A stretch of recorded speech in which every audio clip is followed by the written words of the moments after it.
Έχω ένα τηλεφωνικό κατάλογο, το είχα παρουσιάσει το 1973 σε μία εκπομπή στην ΕΡΤ1, αλάτι και πιπέρι με τον Αΐμι στον δημοσιογράφο που φέρνει Γερμανό.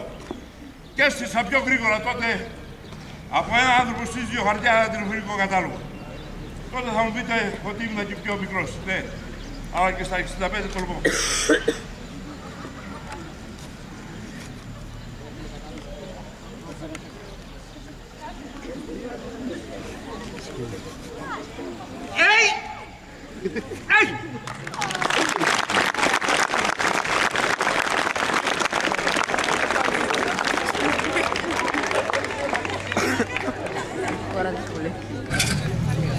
Έχω μια αλυσίδα, μπορεί να είναι μικρή στο μάτι, πραγματικότητα αρκετά μεγάλη. Όταν είναι 3-4 μέτρα, βάζω δύο αυτοκίνητα μέχρι 850 κυβικά, 900 το μάξιμο, τραβάνε ένα μετάλλο και δεν σπάει. Και δεν κόβεται. Και δεν είναι λόγια για να έχω να λέω. Μπορεί να είμαστε καλοί φίλοι. Υπάρχει ένα ίχνος καχυποψίας όμως. Όταν παίζω το βράδυ και πετάω μέσα και προκαλώ πάντα με την καλή έννοια. Και λέω αν την κόψεις άνθρωπος, θα χαρώ πάρα πολύ. Τουλάχιστον μέχρι στιγμής δεν μπορείς κανείς. Θα σας κάνω μια μικρή επίδειξη. Όταν την κόβω στη μέση είναι πιο εύκολο για μένα. Αλλά θέμα οικονομίας.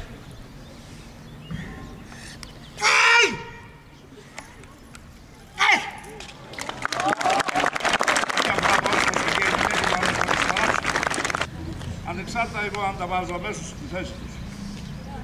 Και είναι αυτό που λέω ότι η διαπαιδαγώγηση ξεκινάει στα σπίτια και μεταέμεται από τα σχολεία. Όταν εμείς εγγονείς δεν μπορούμε 2-3 παιδιά να έχουμε και να μην μπορούμε να τα κάνουμε κουμάντο, τι να κάνει ένας καθηγητής. Όπως είμαστε στην Πελοπόννησο πρώτοι 3,5 μήνες, είμαι στην Πελοπόννησο και κάποιος δάσκαλος έπιασε ένα παιδάκι από τα αυτή και ήρθε ο πατέρας, η μάνα, δημιουργήσανε προβλήματα στο σχολείο την ώρα που έπαιζα και αναγκάστηκα να πάρω τον λόγο και να τον βάλω στη θέση και να ζητήσει συγγνώμη. Γιατί κάποτε πήγαινα στο σχολείο και ήμουνα λιγάκι ταραξίας. Και θυμάμαι τον δάσκαλο έπιανα από τα αυτή και με σήκωνε στον αέρα. Και πού να το ρωτήσω τον πατέρα να του πω ότι ο δάσκαλος έτσι και έτσι. Γιατί θα μου έδωνα ένα σκαπίλι και θα έκανα βόρτες. Θα έκανα μυροσκοπική του σώματος. Έχω ένα ξύλο 5 πόντους και ένα καρφί. Θα επιδιώξω να το περάσω.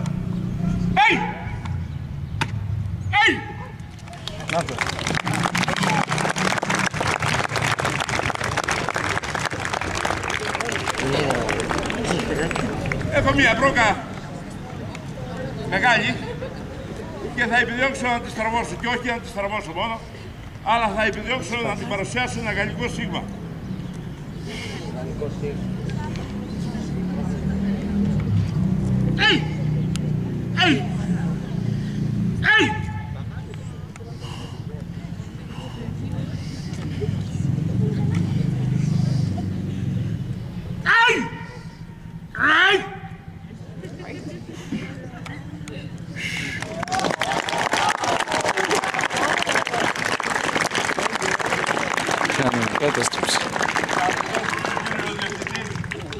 Άμα ξανάρθω θα έρθω με το γιο μου τον Κώστα. Πραγματικά έχω ένα λιωτάρι γιο και δεν το λέω γιατί είναι γιος μου. Από 9 χρονών γυμνάζεται. Είναι στο τελευταίο έτος γυμναστικής ακαδημίας. Έχει κατέβει σε αγώνες πάλης και box. Και μπόρεσα μετά από την κομματικία το φέρω στο... Να θυμάσαι το περασμένο κύριε Μητάκη να κρυμάσεις το αργή μεθαύριο. Μ' άρεσε. Κρυμάζει κανένα το αυτό. Αγαπητά παιδιά, η φίλη μας με έχει ονομάσει υδροκέφαλο και αυτό γιατί επάνω στις παλέστρες που πάλευα μέχρι το 1996 ήταν να βγάζω τις πιο πολλές φορές νοκάουτ τους παλαιστές με το κεφάλι όπως έβγαλα τον τέος πρωτοβαλαιστή Βούλγαρο Νικολάη Ζακόβ στέλνοντας στο νοσοκομείο με 13 ράματα. Στο κεφάλι μου έχω σπάσει κυβικά πέτρες. Το βαριό να το πετάω και να δίνει κεφαλιά πηγαίνει απέναντι. Και μέχρι 12-13 πόντους μαδέρια να τους πάω στον αέρα. Δεν θα σπάσω 13 αλλά 3,5 πόντους και θα ήθελα να πω δεν θα τολμήσει κάποιο παιδί αύριο να μιμηθεί εμένα. Είναι άκρως επικίνδυνα, εσείς μόνο θα βλέπετε και στις ελεύθερες ώρες με την επίπληξη του κύριου γυμναστή θα κάνετε αυτά που πρέπει να κάνετε. Εντάξει? Εντάξει? Δεν άκουσα τίποτα, εντάξει? Γιατί δεν θα το κάνω. Θα το κάνω και εγώ τώρα. Hey! Hey! Hey! Hey! Hey!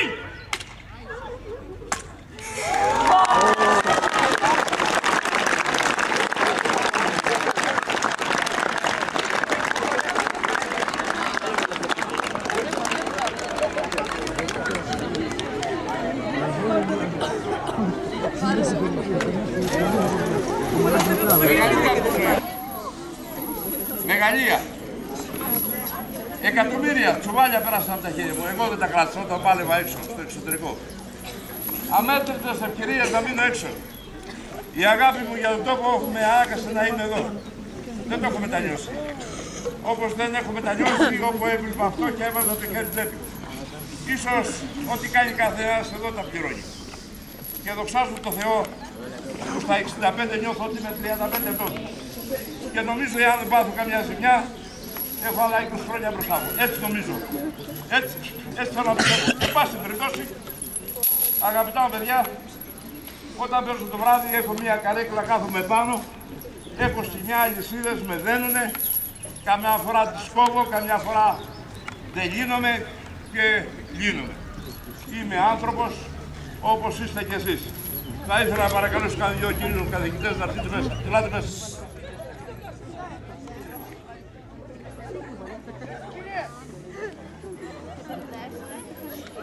Έλα κύριε, δεν σας μάθαμε.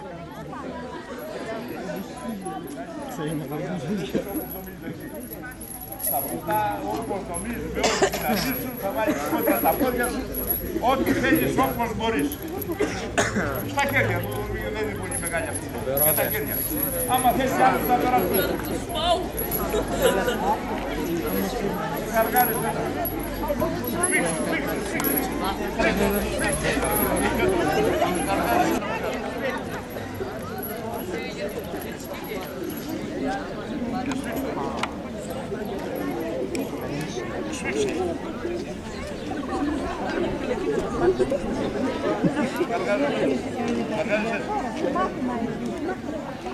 Λίγα και στοιχεία.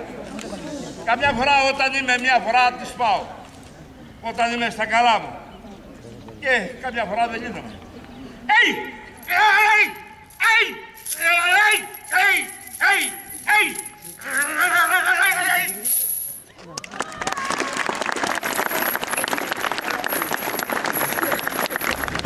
Δεν τυχαίο που είπα πριν ότι νομίζω ότι άλλα 20 χρόνια θα παίζω. Και δοξάζω τον Θεό γιατί όπως πάνε τα πράγματα εγώ συντάξει δεν έχω. Ακόμα η ιατρική περίθαλψη. Η αγάπη η δική σας βέβαια ήταν. Και γι' αυτό έρχομαι στη σχολεία μέσα. Και θα ήταν ευτύς έργο. Θα υπήρχαν 10 αθλητές. Και να περνάνε ένα νομό. Και να έρχονται κοντά σε εσάς. Πιστεύω ότι αν θα κάνανε 2-3 πράγματα και περνώντας 5 μηνύματα θα ήταν το καλύτερο. Δυστυχώς είμαι ο τελευταίος. Και αν σταματήσω κι εγώ, ίσως ο τόπος σας θα μην ξαναδείτε αθλητή. Όπως και ο παλιά ήταν ο Τσιμπαρμπάου που βγήκα από το ίδιο δάσκαλο. Όπως ο Κουταλιαδός που έπαιζα, ήταν 85-86 χρονών. Ήμουνα στην Κρήτη, έπαιζα, τον είχα κοντά μου. Μου λέει Γιώργο, σε κούρασα, αγόρι μου, να πάω να πεθάνω στη Ρόδο. Λες και το ήξερα και μετά από 20 μέρες τελειώνοντας στην Κρήτη, εγώ θα πάω στα Τωρίνη. Ακούω τηλεόραση, πάει ο Κουταλιαδός. Τι να κάνουμε, έτσι είναι η ζωή. Αγαπητά παιδιά, Αυτό δεν το λυγές. έχω 2 σίδερα στο αυτοκίνητο. Κάθομαι το βράδυ, όταν παίζω βραδινές, και με χτυπάνε με όλη τη δύναμη. Ένας μπροστά, ένας πίσω και στραβώνουν τα σίδερα επάνω. Εκτός από το κεφάλι. Δεν θα χτυπηθώ με 2, αλλά μόνο μου θα επιδέξω να τους στραβώσω στο βραχίωνα, επάνω στο μπράτσο.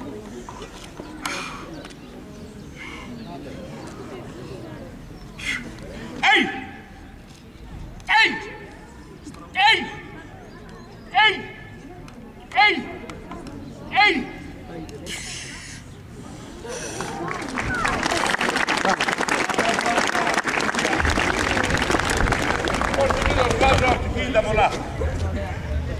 θα έκανα κανένα ρεκόρ εδώ.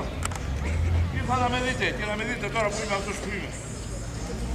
Πολλές φορές όμως, ως εκείνος, βάζω 3-4 αυτοκίνητα, να είμαι ειλικρινής, και τα τραβάω με τα δόντια, με τους ώμους, εξαρτάται με τα χέρια, όπως θέλω εκείνη η ώρα που τη δώσω. Έχω μόνο ένα αυτοκίνητο, δεν θέλω να ταλαιπωρήσω τους δασκάλους σας. Έρχομαι και από άλλη παράσταση και όλες αυτές τις μέρες με άγχος ετοιμαζόμουν, ντυνόμουν, πήγαινα απ' έξω, έπιανε βροχή, ξανά η επιστροφή και δεν... Ενώ ήρθαμε με πολύ δύναμη εδώ πέρα, με πολύ όρεξη εδώ στη Σάμο, είναι η δεύτερη παράσταση που κάνω εδώ. Και χθες έπαιξα στο Πυθαγόριο, έχει πολύ κρύο. Εν πάση περιπτώσει και αύριο είμαι μέσα στο βαθύ.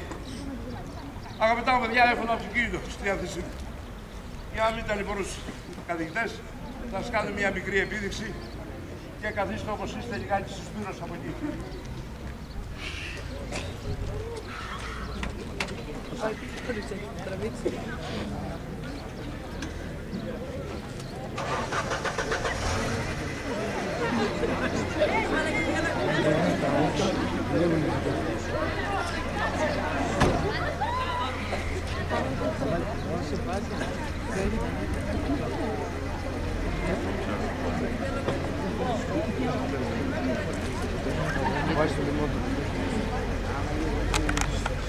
Μια μικρή επίδειξη θα σας κάνω μόνο με ένα και όχι με τα δόντια. Δεν πειράζει. Hey!